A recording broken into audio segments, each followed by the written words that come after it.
Welcome, everybody, to this special episode of Brownsville Tech Live. And tonight we've got a special launch from SpaceX. It is the launching of Crew 6 via its Falcon 9 rocket, and it is headed towards the International Space Station. It's about 16 minutes before the launch of Crew 6, and we'll go ahead and flip to our live view of the Falcon 9 with the Dragon space capsule with the astronauts aboard. So we appreciate everybody for watching and stay tuned. The launch will be happening shortly. Alrighty, folks, as you can see, there is a view there of the Falcon 9 uh, rocket. It contains a Dragon space capsule, and inside there are about 3 to 4 astronauts. They will be rendezvousing with the International Space Station, where they will stay for a few months. So we'll go ahead and wait here. It's about 15 minutes till launch time, and stay tuned. And by the way, tonight we are broadcasting live not only on Facebook and YouTube, but also directly on Twitch. We plan to be broadcasting quite a bit on Twitch when it comes to SpaceX. So stay tuned to those broadcasts via Twitch as well as Facebook and YouTube.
Alrighty, folks, welcome back. Sorry about that. I forgot to turn on my mic again.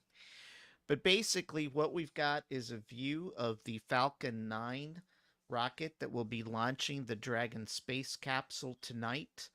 It will be launching from Launch Complex 39A at the Kennedy Space Center tonight. The launch is scheduled to occur in about 13 minutes. The capsule is a Dragon spacecraft, and basically it is the same capsule that supported the Demo 2 crew and the Axiom Space AX to 1 to the space station. So basically, during the time in the orbiting laboratory, that's the International Space Station, the crew that is scheduled to go on board will perform over 200 science experiments and technology demonstrations in the areas of life and physical sciences to advanced materials, technology development, in space production applications, and even student led research. So they're going to be doing lots of experiments up there during their stay. But like I said, this is scheduled to lift off here in about 11 minutes. Once again, we've got our chat box open for anybody out there on Facebook and YouTube that wants to chime in. Feel free to actually chime in, and we will take any questions that you may have. But once again, it's about 11 minutes till the launch of Crew 6 to the International Space Station.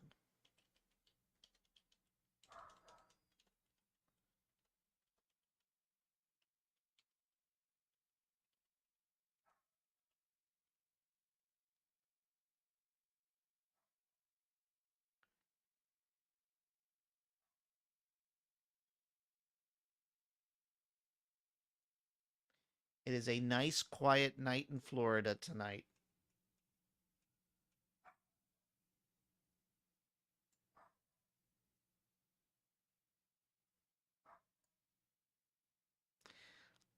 In the background, you can hear my doggie, which is barking.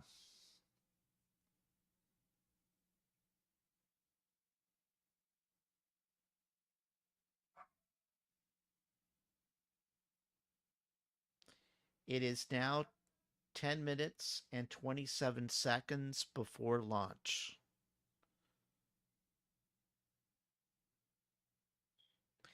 One of the things that you all have noticed is our chat box has changed.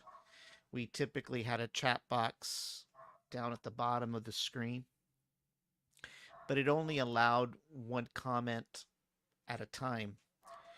And we've switched over to a vertical format that will allow us to capture comments and respond to comments a little bit more quicker. So that is a slight change from the past. It's about 9 minutes till launch time.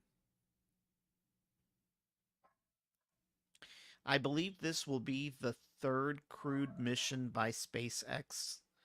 Uh, one was in orbit, and then the other one was to the International Space Station. And this crew will also be headed to the International Space Station where they will dock.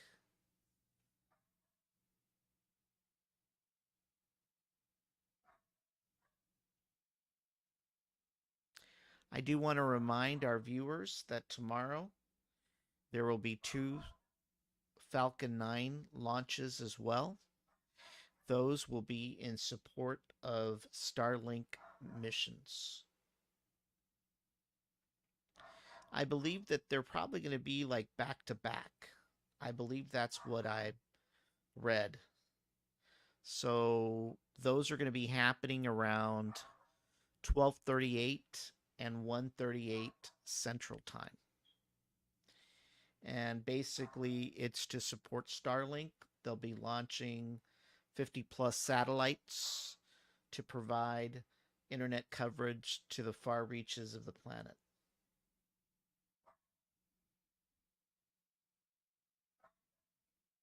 It is now 8 minutes before launch, folks.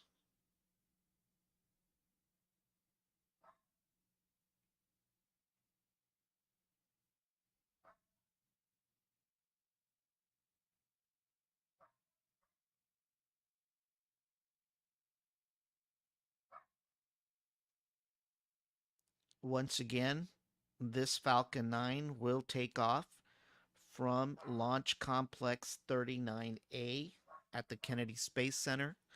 If y'all recall, 39A is an exclusive launch pad that is being leased by SpaceX. Prior to that, if you may recall, Launch Pad 39A was exclusively used for space shuttle launches back in the early 2000s. Well, throughout the 1980s and all the way through the 2000s. So it is a familiar launch pad that has seen historic space missions. This launch pad complex dates all the way back to the Apollo era. It is now 6 minutes till launch, folks.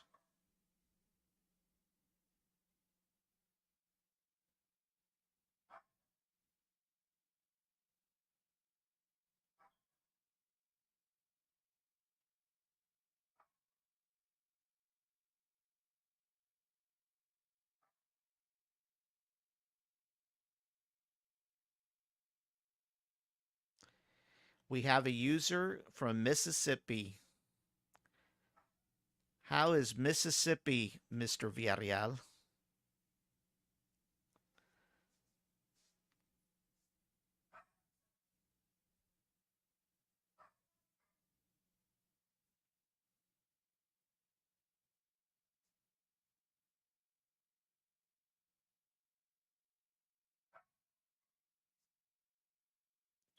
I've passed through Mississippi a couple of times on my way to Alabama,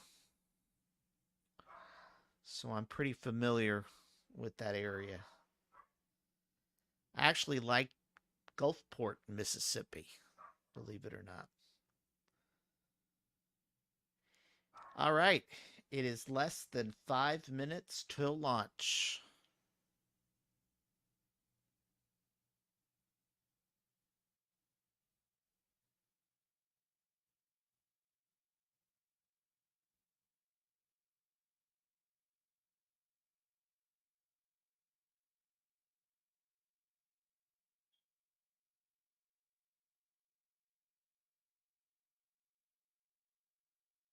It could.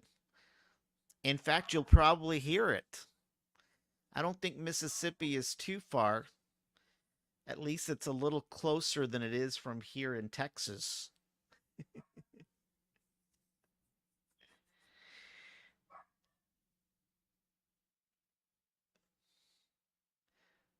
They'll have to go drink whiskey afterwards if they hear too much of the rumble.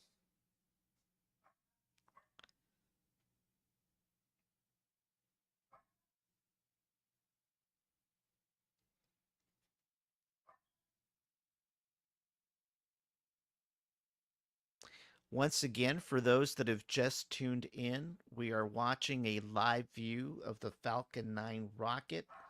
On top is a Dragon spacecraft capsule that has 4 astronauts that are on their way to rendezvous with the International Space Station.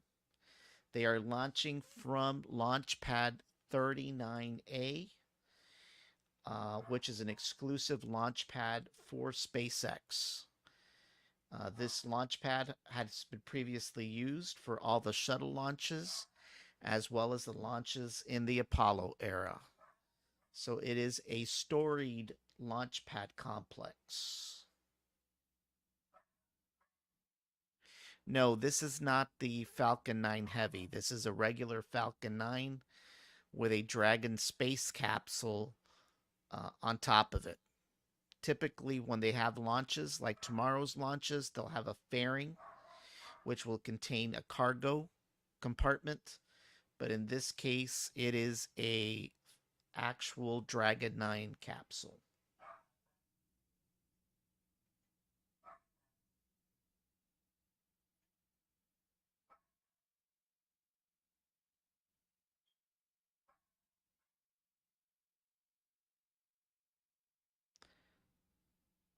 We are at 2 minutes and 56 seconds from launch. There are other launch window possibilities if this does not happen in 2 minutes. They are looking at a 1:45, which would be 12:45, about an hour later, and with a backup for Tuesday, February 28th at 1:22 Eastern Time.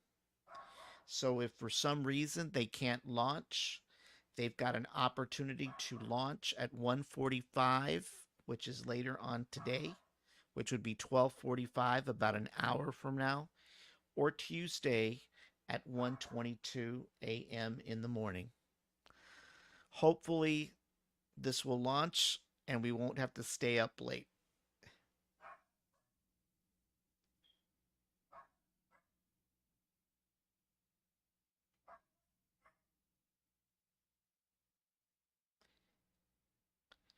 Alrighty, folks, we are getting closer to that launch time.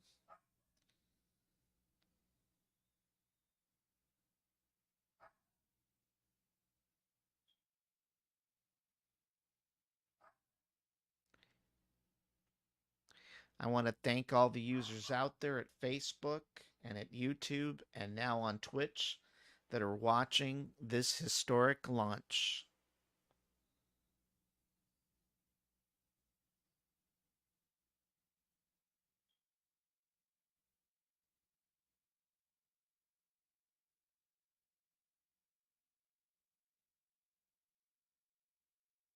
We are less than 1 minute till launch.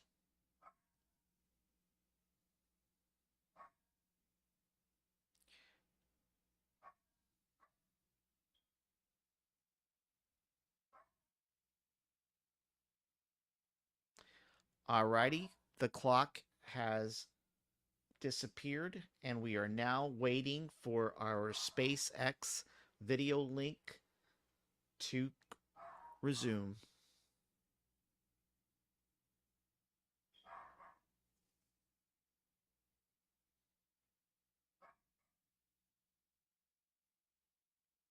Yes, it will. It will bring down astronauts from the space station. Whether it'll be the same astronauts or the group that is there, I believe the group that is there is basically going to use the space capsule to come back down. I will say that there is also a Russian Soyuz space capsule that arrived a few weeks ago, and it was discovered that there was a some damage, and so they were not going to be able to use that to bring those Russian astronauts down. The Russian Space Agency launched a replacement capsule, which will serve as an emergency vehicle for those astronauts. I will say that the Soyuz capsule is only capable of carrying up to 3 astronauts, and I believe that the Dragon, if I'm not mistaken, can um, transport up to 7. So there's a very big difference between the American-based Dragon capsule versus the Soyuz capsule that is used by the Russian government. So, as usual, we're waiting for SpaceX to activate their feed. It does take a little bit of time, so just bear with us. Um, they should be coming on now shortly. If for some reason they don't, they'll let us know here on the far lower left hand corner.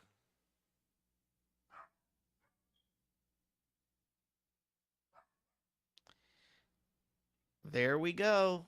Here we go, folks.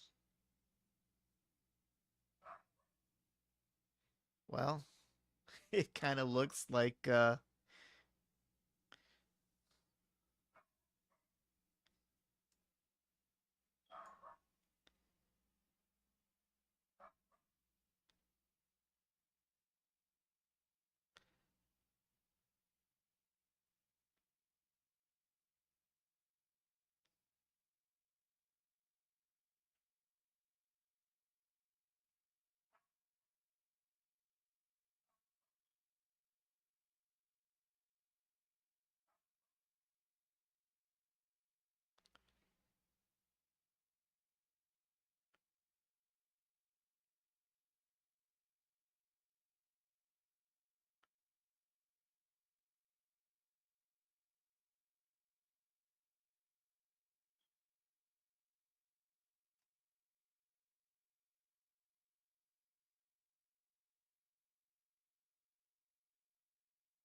Alrighty, folks. Pretty soon here, you're going to see the um, astronaut access arm pull away from the launch pad to get the rocket ready. There you go. They've called for the access arm to be retract.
The Falcon 9 to lift off.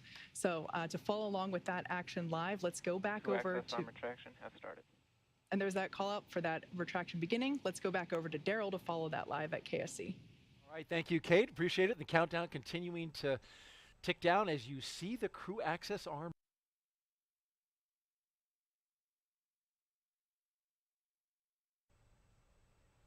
That crew access arm, as it rotates out of the way, is that something that you can feel when it disconnects? So we talked about that. we could definitely hear, thought we sense the vibration of it. I think we got a little bit of sense of motion from the wind, but I don't know if we were just imagining it or not. Because there's a whole lot of your senses are super heightened right now. Yeah. So you're definitely.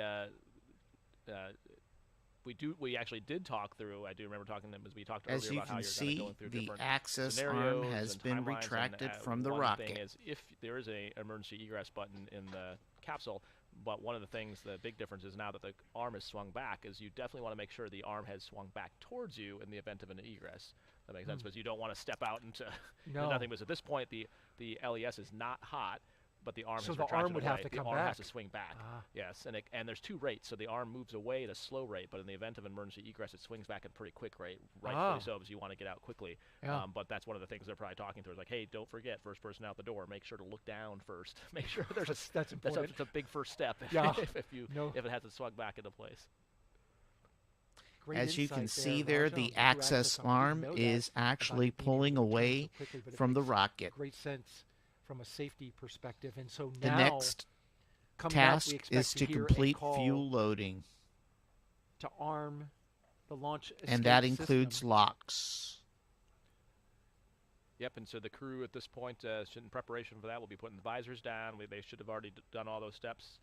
They'll verify that, and once they get the go, then they will arm the LES and get confirmation that it is armed. We talked before about the hatch closed state, so that's also in this phase. That's the way you actually know it's armed, is you see the flight computer state change. So it's a command you send to put it into the armed state, and then you know it's happened when you'll hear sounds, but that's the official way you know it's actually there. And really the purpose of the LES, the launch escape system, is it's both an automated and a manual system. So there's the vehicle is monitoring a whole bunch of parameters, and so one of the reasons they have to do a poll for arming is all the operators on the ground are checking that there's no parameter out of limits that would trigger an escape inadvertently. So you don't want to turn on the system only to have it immediately fire the capsule off. So the first thing they're doing is making sure all the parameters are stable, the telemetry is good, there's no noisy signals in the data that would inadvertently trigger it. and then you arm the system. And then once it's armed, there's the automated abort, and then there's also a manual abort. So I don't know that you can see it in the camera views we have, but there's a handle that sits between Woody and Steve that you can reach, you rotate and pull, that will manually initiate an abort. And so just very similar to an ejection seat where you pull the handle. Access arm retraction complete. I mean, that's a big responsibility for the commander and pilot if you had to pull that handle. I mean, you don't want to do that unless you're Right, and absolutely certain. Exactly, You gotta and get out of there. exactly, and so there's the few cases, or if that's why earlier they did all those checks on the loops to make sure that the people on the ground that have the insight to the status of the F9 and the Dragon have the ability to talk to the crew. So if there's a failure of the automated system, that someone could tell the crew to manual initiate, or there may be some scenarios where the crew may notice something first and manually initiate. In just a few seconds, we're going to hear Dragon to ground and that announcement for go for section 7. And, Dragon, SpaceX, you are go for Section 6. Close visors and arm launch escape system. Okay, section 6. Rather. All right, Section 6 is in work. I think it used to be 7, though. It is, yeah. So which it's a great sign that they're constantly, like we talked about before, SpaceX Dragon visors are closed. constantly learning and making changes to procedures. Right. Earlier tonight, we saw a lot of work happening in parallel for the first time. So we had a lot of margin left over. And there you can see the white room exposed to the elements outside. SpaceX Dragon arming and launch escape system. Okay, so that's Steve telling them that they're SpaceX copies. initiating the command. Like we mentioned, they'll do it. Actually, you can hear this. You can definitely hear this and feel it in the vehicle. There's some valves that are opening that are to the Super Dracos, which are the engines that would fire to initiate an abort, and those valves are safed until this point. So this command is essentially unsafing those valves, and you can very definitely hear and feel that inside the capsule. Those Super Draco engines you mentioned, Raja, capable of moving Dragon half a mile in just 7.5 seconds, equivalent to a peak velocity of 436 miles per hour. Such a tremendous focus on safety Launch because escape the system astronaut is verified lives armed. are in the hands of SpaceX, and they want to get them out of there as fast as possible if there were to be an It's abort. an impressive system. So actually, we did a flight test of the abort system before Demo 2, and that was impressive to see that thing work. And yeah, just a strong testament. I think one of the key things of the commercial crew program of having launch abort systems on both the Starliner and the Dragon, just a testament to how much we've learned over the years of space flight and try to make it as safe as we can going forward. You heard the call from SpaceX confirming that the launch escape system is armed, so the next big thing now that it's armed, now it is safe to start loading prop once they get the go for that.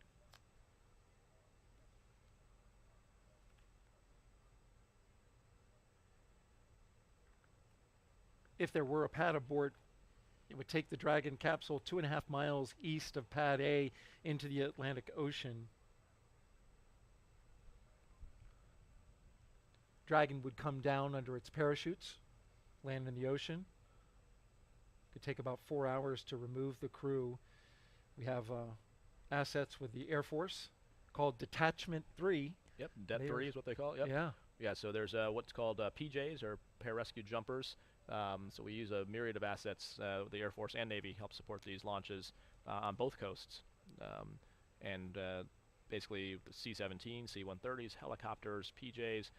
It's quite a group, and all the more reason we have to look at that whole weather and a port corridor to have that ready if we need help. Yeah, because if they landed in the Atlantic Ocean, it would take some time to get there. We've got assets along the eastern seaboard. Could take about 6 to 8 hours. So you want those seas to be calm Exactly. and not bobbing around in the ocean for that long. Yeah, exactly. Yeah.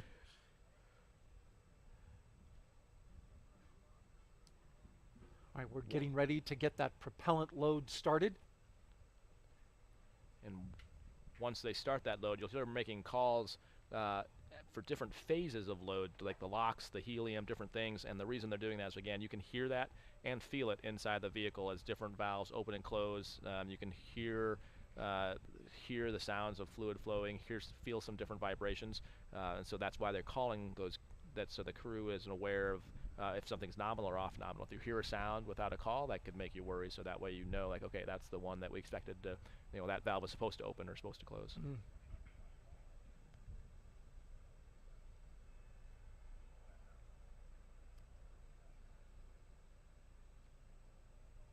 Propellant load has started.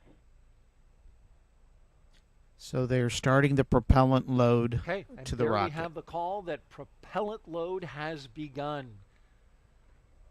A big milestone as we count down to liftoff. Now T-minus 34 minutes and counting. Today we'll begin the next 6-month rotation mission to the International Space Station. The launch escape system is armed, which happened just before we began the loading the propellant onto Falcon 9. Meanwhile, the Dragon capsule was loaded with its propellants about a week and a half ago, just a few miles down the road at a facility SpaceX calls Dragonland. In order to fly, Dragon needs a fuel and an oxidizer. For the fuel, SpaceX uses monomethyl hydrazine, or MMH, and nitrogen tetroxide, or NTO, for oxidizer, and together, these propellants feed those Draco engines that maneuver Dragon on orbit, as well as the 8 Super Draco engines that would power the launch escape system in an abort scenario. And again, now that the fueling for Falcon 9 has started, that means the 8 Super Draco engines inside Crew Dragon are ready, if needed, to launch the capsule away from the Falcon 9 rocket in an instant, should there be any kind of emergency associated with the rocket or the pad. Of course, NASA and SpaceX trains extensively for exactly that type of contingency. So now let's head over to SpaceX commentator Kate Tice at SpaceX headquarters in Hawthorne for an operations update. Kate. Thanks, Daryl. Yeah, exactly right. We're continuing to count down the final minutes. Everything's still looking good for Falcon 9 and Dragon, with the teams reporting no major issues at this time. Now, with the launch escape system armed and Falcon 9 propellant loading underway, we are heading for an on-time launch just under 33 minutes from now. As we saw earlier, or rather heard, Falcon 9 propellant load began at T-minus 35 minutes. Daryl did a great job of explaining the propellants on Dragon. Let's talk a little bit about the propellants on Falcon 9. Slightly different. The first and second stages of Falcon 9 are each loaded with 2 liquid propellants. One is fuel, loaded into a tank at the bottom of the stage. The other, an oxidizer, loaded into a tank at the top of the stage. The fuel that we use to power the Merlin engines is a refined kerosene, referred to as RP1, or Rocket Propellant 1. The oxidizer loaded on each stage is a densified liquid oxygen, or LOX. Densified meaning that it's kept much colder than typical for launch vehicles, therefore it takes up less volume, which allows for us to put more of that oxidizer into the first and second stages. To ignite the fuel and the oxidizer in the Merlin rocket engine, we use the ignition fluids of triethyl aluminum and triethyl boron, also called TTEB. Now, when TTEB comes into contact with oxygen, it burns, giving off a green-colored flame. Once we have the flame going, we add a little bit of that kerosene fuel into the Merlin chamber, and the engine ramps up to full power. Now, actually, you might see that green flash just as the second stage engine ignites following stage separation. Now, topping off, helium into pressure vessels on both stages also underway. This is used to pressurize the tanks in flight as propellant is pulled out by the Merlin turbopumps. You can think of this similar to when you're drinking out of a plastic water bottle. You have to put some air back into the bottle in order to keep it from crumpling. So that's exactly what we're doing with that helium. On board the spacecraft, the astronauts are monitoring the systems while propellants are loaded into the Falcon 9 below them. The crew's training in the simulator here at SpaceX headquarters in Hawthorne, California, actually includes playback of sounds recorded in Dragon capsules during recent flights. So even though today is the first day they're hearing it live, they are prepared for these new sounds. Now, the range continues to report no problems. Stage 1 cryo-helium loading has started. They are go to support launch. Weather also continues to look great. Currently, winds from the west-southwest at 9 miles per hour. Great conditions. We only have a 5% probability of violation for those constraints, so all in all, looking good.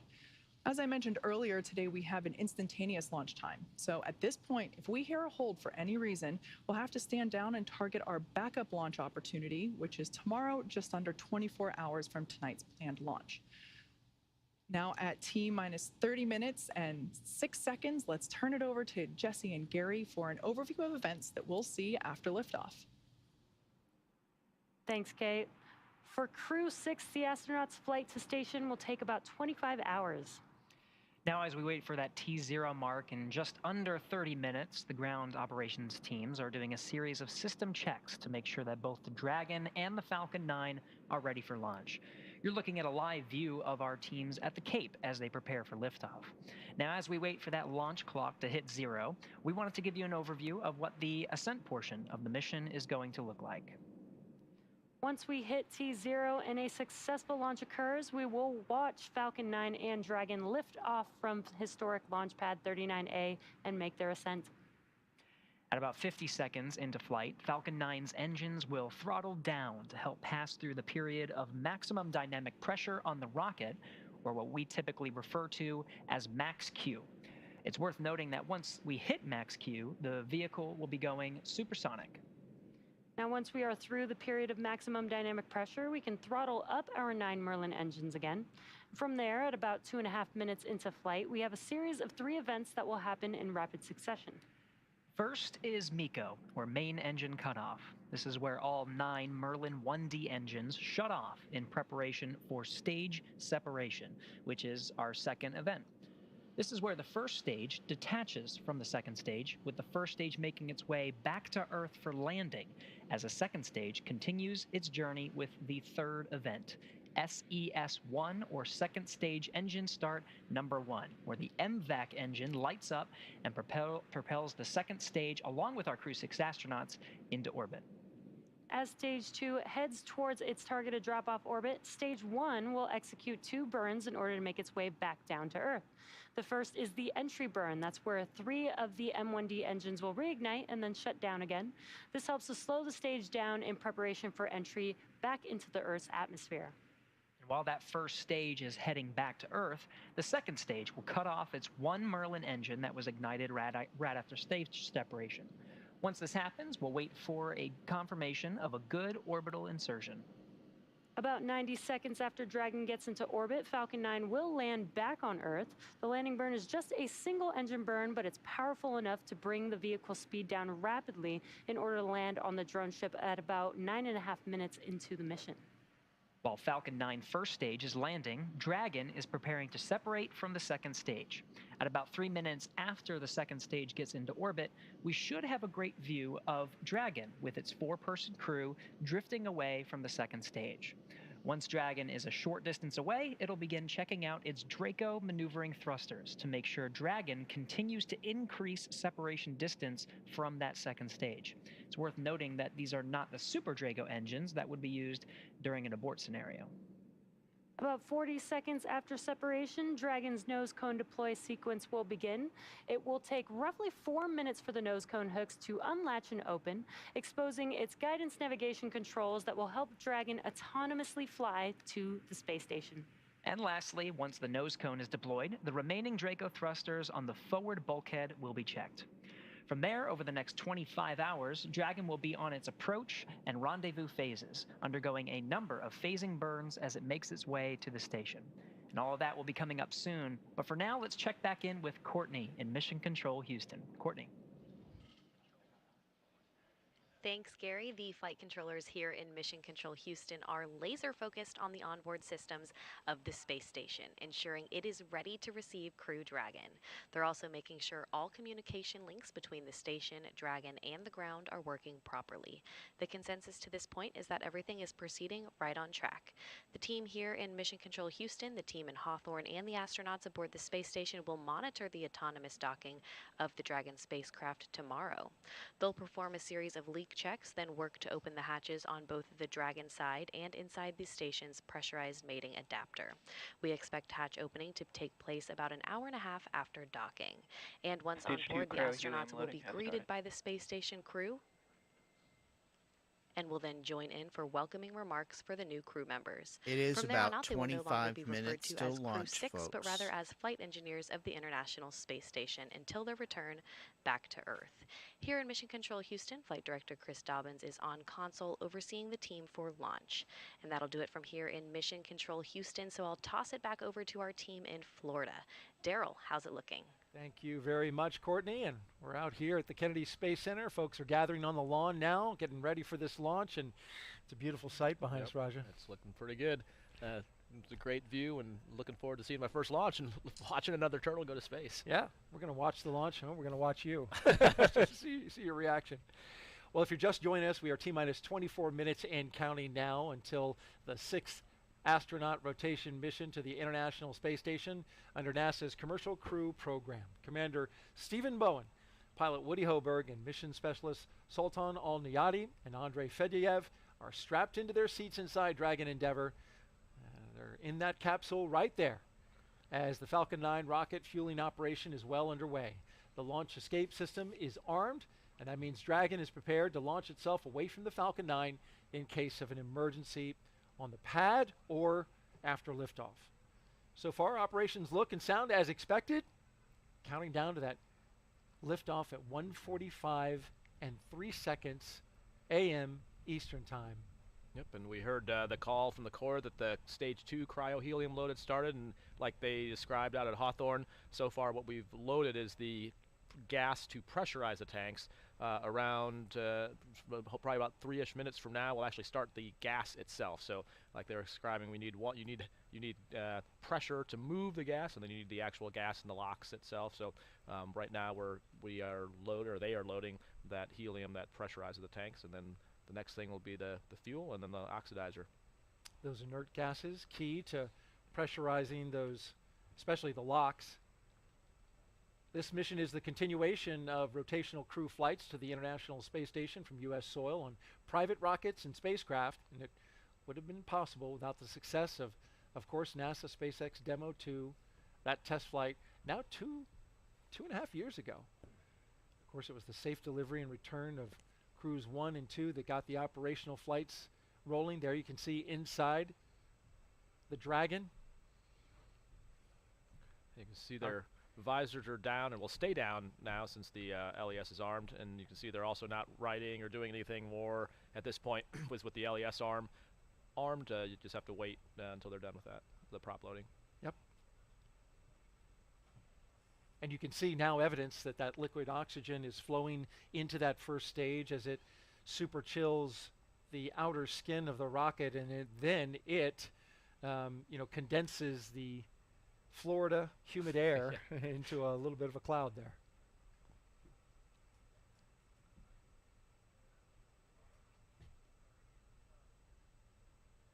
Talking about the crew inside, the commander of Crew 6 is Captain Stephen Bowen. He hails from Cohasset, Massachusetts. He's married with 3 children. He holds the title of first U.S. Navy submarine officer to be selected as a mission specialist by NASA. Captain Bowen is also a veteran of NASA space flights, including space shuttle flights on STS-126, 132, and 133. And Steve's a veteran spacewalker and just a great veteran to have around the office, and great commander to have for 3 rookies. He's just, and I think what we've learned about submarines is they're a lot like a space station. Kayla, who's also a submarine, likes to say that both things are, putting people where people aren't meant to be, and a lot of the systems and ways you have to work together are very similar. And you need good people working together in those tight quarters. Sitting next to Stephen is pilot Warren Woody Hoberg. The 37-year-old is from Pittsburgh, Pennsylvania. He studied aeronautics and astronautics from MIT before getting a doctorate in electrical engineering and computer science from the University of California, Berkeley. During grad school, it is Hoberg less worked than as an 21 EMT with minutes the to Yosemite launch. Search and Rescue. I've seen pictures of him on a rope scaling Half Dome. Crew 6 will be Hoberg's first flight since NASA selected him to be an astronaut in 2017.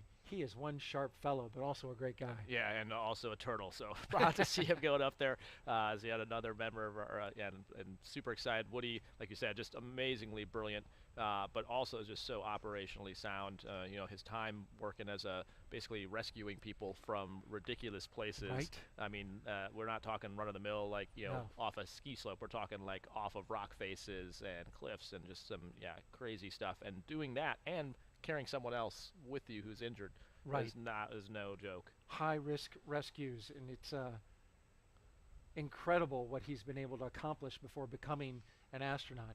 In the role of mission specialist is astronaut Sultan Al Niyati. Stage 2, RP1 load complete. Okay, we heard the RP1 complete in the stage 2. Stage 1 will continue going all the way down to around T-minus 6 minutes. Back to Sultan. He was chosen by the Mohammed bin Rashid Space Center of the United Arab Emirates to be part of expeditions 68-69.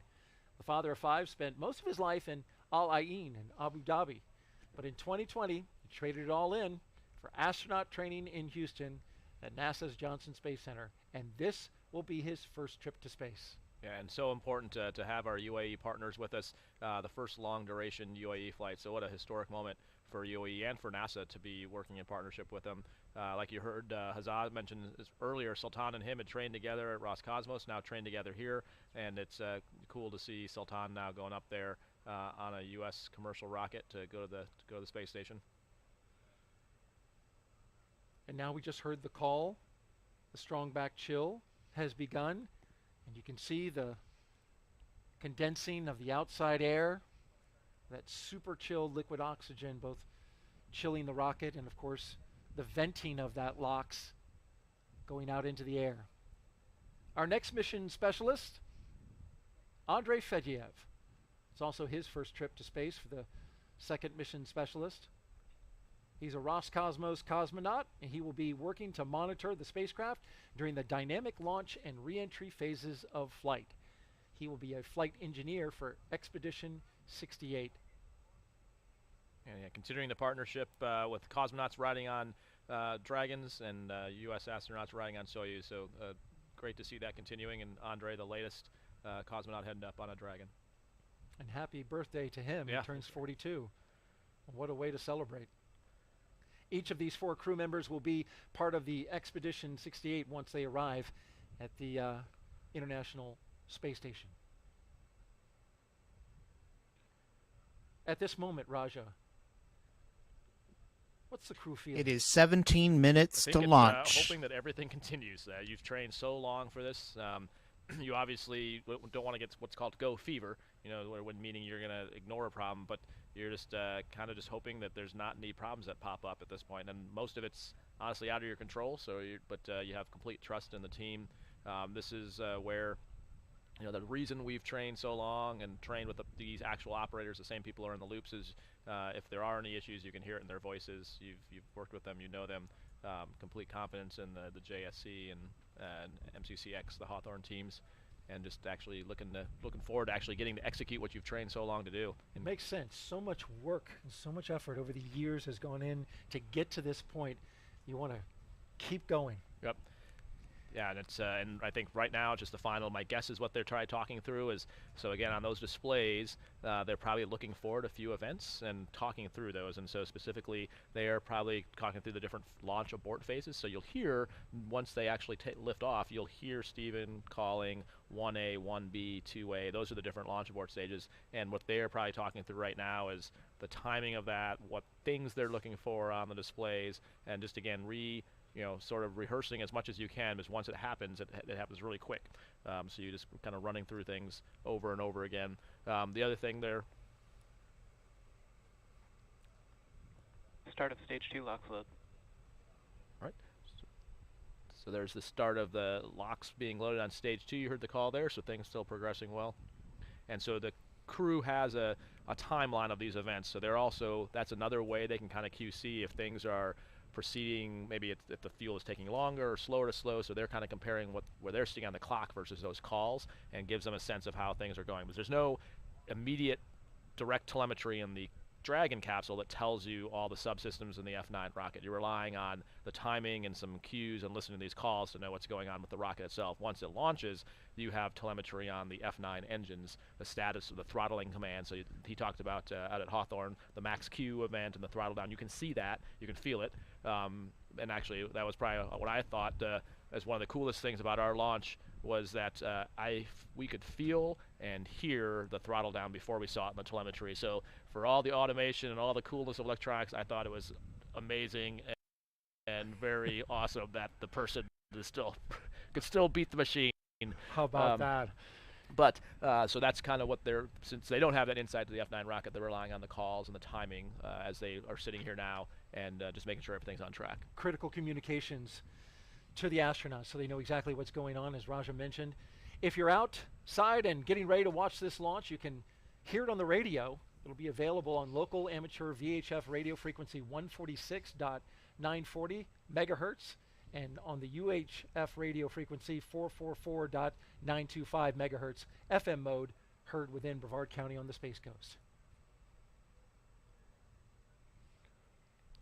So the next thing you should be, as we get closer to 10 minutes, they're going to make sure the launch displays are set up. And the reason they're going to do that is because once the launch happens, you have the ability to, all the displays are touchscreen, so you can change them and move them, but you don't want to be doing that during launch. And so there's a check in there to make sure you have all the views you want. Generally, what I'm guessing they'll do is they'll scroll on the procedure to where they expect to so they don't have to scroll while they're under G's. They'll make sure that the mission specialists have the views that they need. You can see Andre's actually reaching up there right now, so they'll kind of check to make sure that their line of sight is not obstructed, and that one more check of probably the volume control of their seats, that everyone can hear each other. Maybe give it a few clicks to account for the fact that it's going to get a little louder after launch. All right, let's get another update from SpaceX and check in with Kate Tice. Thanks, Daryl. We are T-minus 13 minutes and 47 seconds from launch. Everything's still looking good for tonight's Falcon 9 launch for Dragon Crew 6. If you've been following along, you know that Falcon 9 began propellant load at T-minus 35 minutes. Loading of the RP-1 fuel on the second stage is complete. That finished around T-minus 20 minutes. Fuel loading on the first stage continues. It's approximately 75% full and will finish around T-minus 6 minutes. Densified liquid oxygen loading is underway on both the first and second stages. They are looking about 80% full on the first stage and just under 10% on the second stage. That will wrap up at T-minus 3 minutes and T-minus 2 minutes respectively. Checkouts of the thrust vector controllers, what we call TVC wiggles, those are coming up. That's basically when we use those thrust vector controllers to slightly move each engine nozzle. That's what allows Falcon 9 to steer itself during ascent. Dragon Mission Director and team reporting no major issues at this time. Communication checkouts are complete. The crew access arm is retracted, as you can see there on your screen. It's nowhere in sight. The crew access arm, the launch escape system is armed and the crew is strapped into their seats and ready to go to space. Final instructions to the crew will come at T-minus 10 minutes. The crew displays will be configured for launch. That setup gives the crew insight into how the launch is proceeding and provides constant updates on vehicle health. You can see the crew there on the right-hand side of your screen now looking pretty comfortable. At T-minus 5 minutes, we'll be in terminal count, and Dragon will then transition to internal power. We'll hear continued callouts on the countdown net as we continue to get closer to liftoff. As for the range, they remain green for launch, ready to go. Weather also still looking really good. Winds down to 4 miles per hour coming from the west. Only a 5% chance of violation for the criteria, so continues to look good. I'm sure if it was daylight, it would probably be a cloudless sky for the most part there at Kennedy Space Center. So with that in mind, let's go back to Daryl at Kennedy as we continue to approach liftoff just under 11 and a half minutes from now. All right, good call outs there, Kate. Appreciate that. Some final thoughts from the commander of Crew 3 before we watch Crew 6 lift off. It's a great time to be here. You'll hear them in a few minutes. When they make the 10-minute call and confirm their displays are ready, the crew will probably give a message thanking folks and just the thoughts on their mind. There's a lot of work and a lot of people that have worked a long time to get them here, and it's a pretty special moment. And when they lift off, they'll be 260 miles over southwest of New Zealand. And with that, we want to focus on the pad now as we proceed through the final stretch of the countdown. We'll turn it over to Gary and Kate at SpaceX headquarters in Hawthorne, California, to take us through launch and ascent. Thanks, Daryl. The energy is certainly starting to grow as we get closer and closer to T0. As you can see the vehicle there at pad 39A, that's Falcon 9 with the Dragon capsule positioned on top. Now we're going to go through a couple of things, including some physical changes to the pad, but you will likely hear a number of call-outs after liftoff that are basically indicative of the various abort modes that Dragon passes through during flight.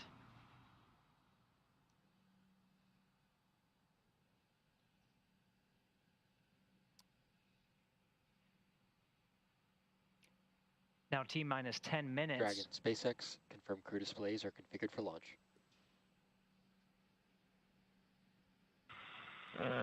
SpaceX Dragon crew displays are configured for launch. SpaceX copies. On behalf of our entire team at SpaceX, we are honored to have you aboard Dragon Capsule Endeavour today for its next trip to the International Space Station. We wish you a great mission, good luck, Godspeed, and enjoy the ride. Thank you very much for those kind words. We'd like to thank all the trainers, technicians, engineers, decision makers, and planners who have defined our mission ahead and trained us and given the faith in us to execute that mission. And Crew 6 is ready to launch.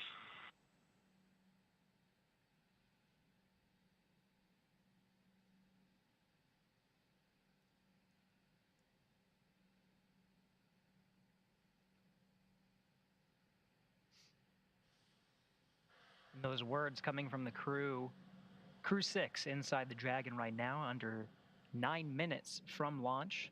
Those final instructions meaning we are in terminal count. Falcon 9 launch commit criteria is getting checked by the computers. And we're in the final stretch here, inside 10 minutes until liftoff.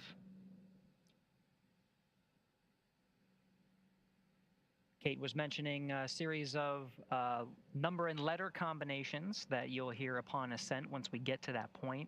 That'll be those different abort modes that we'll be tracking throughout the ascent. There's an Alpha and Bravo on the first stage, and there's 2A through 2E on the second stage as we track it up the eastern seaboard. Right now coming up on T-minus 8 minutes, the next major milestone that we'll be hearing will be about the engine chill. That's right. That's a important step of the countdown. That's basically when at T-minus 7 minutes, we will open the pre-valves of the engines to allow a little bit of the super chilled liquid oxygen into the Merlin turbopumps prior to the full flow of LOX that occurs during ignition. Now, that's important because at this point in time, all the hardware is at ambient temperature. So by opening the pre-valves and flowing a little bit of that super chilled, densified liquid oxygen helps prepare the hardware for that colder temperature when the full flow of LOX occurs. We should hear that call out in about 10 seconds. Alrighty, folks, it's about 7 minutes till launch. It's been a long evening. Engine chill. And there's that call out indicating that those pre-valves have been opened, and now there's a little bit of that super chilled liquid oxygen flowing through the hardware, basically chilling it out prior to liftoff. That's right. In the meantime, we're tracking fuel on the vehicle. Stage 2 RP1, or the fuel on the second stage, is complete. It's one of the earlier tanks to be completely filled in the countdown. But as we continue to track the fuel loading, the next thing will be the Stage 1 RP load. Complete. That's coming up here in about 15 seconds. Later in the countdown, we'll be tracking the tanks of oxidizer being completely filled. That RP1 load is now complete on the first stage. So at this point in time, all RP1 is now on Falcon 9, both for the first and second stages. So all the fuel Lock's load is on the continues, rocket. wrapping up at about T-3 minutes for first stage and T-2 minutes for the second stage. For those of you chiming Coming up, in, we'll hear we the are call watching for the Dragon launch to- of SpaceX, Crew for 6 awareness, we are seeing a from TTAB load Launch issue Pad and no troubleshooting. 39A in We are currently Florida. still go, but have further evaluation before making a final decision. We'll get you a final read before T0. And SpaceX Dragon comes. We are broadcasting That tonight call out there across just communicating Facebook, to the crew YouTube, that and the Twitch. launch teams are troubleshooting a small issue with TTEB, and they will have some more information for the crew in the next couple of minutes. That TTEB, as I mentioned earlier. Dragon isn't configured for terminal count. And there's that call. Tanks are pressurizing for strong back retract. A lot of information coming through right now, just indicating that that Dragon is now on internal power, and now we are basically preparing to retract the strong back, which is the white structure there to the right of the rocket. We will see the clamps open just under those clamps, just under the Dragon trunk. Those will begin to open, and the strong back will retract away from the vehicle. Yeah, that's right. We'll see those clamps on the top of the structure there, just under the Dragon's trunk, which you can identify by the black solar panels on the left of the base of the capsule itself and to the right. And then the structure itself will lean about 2 degrees, and then it will retract the rest of the way once Dragon actually hits that T0 mark. And It lifts is off. 4 minutes to We're seeing those launch. clamps being undone now. You'll see those clamps The 2-degree retract. lean will be very subtle, and then you'll see it more when we hit that T0 mark. That's right. At liftoff, Falcon 9 will, or excuse me, the TE will actually retract to 45 degrees to clear the way for Falcon 9. That TE is basically what has the umbilicals that attach to the vehicle that provide power, telemetry, and fluids prior to liftoff.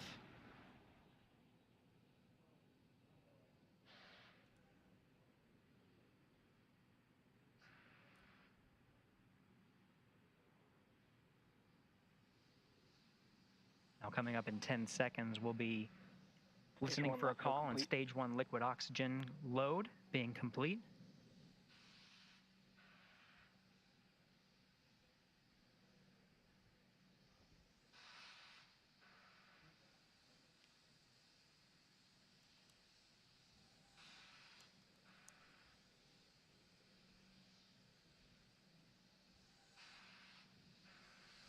Dragon is in terminal count and on internal power.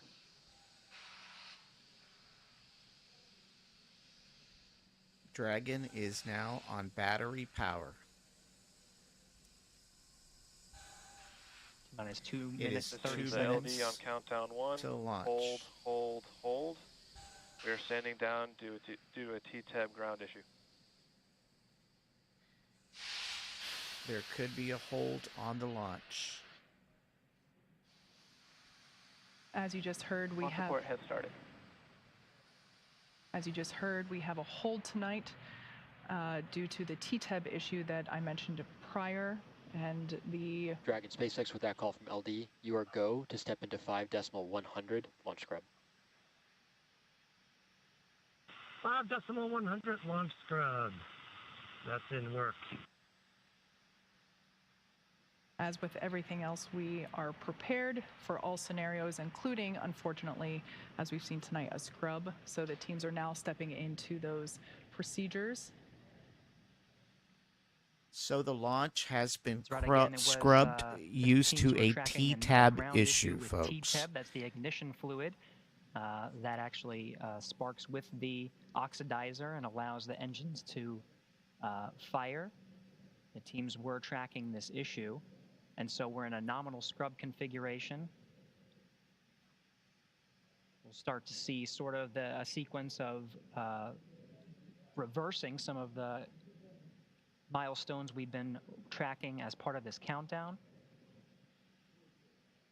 until the crew access arm swings back to the side hatch, and so the crew can egress the vehicle as part of a nominal launch scrub.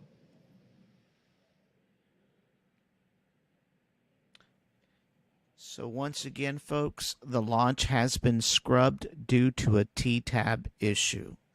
With that said, we are going to proceed to reschedule our coverage for a different time and date. T-minus 2.5 minutes. We unfortunately had a scrub due to a T-tab issue with the ground systems.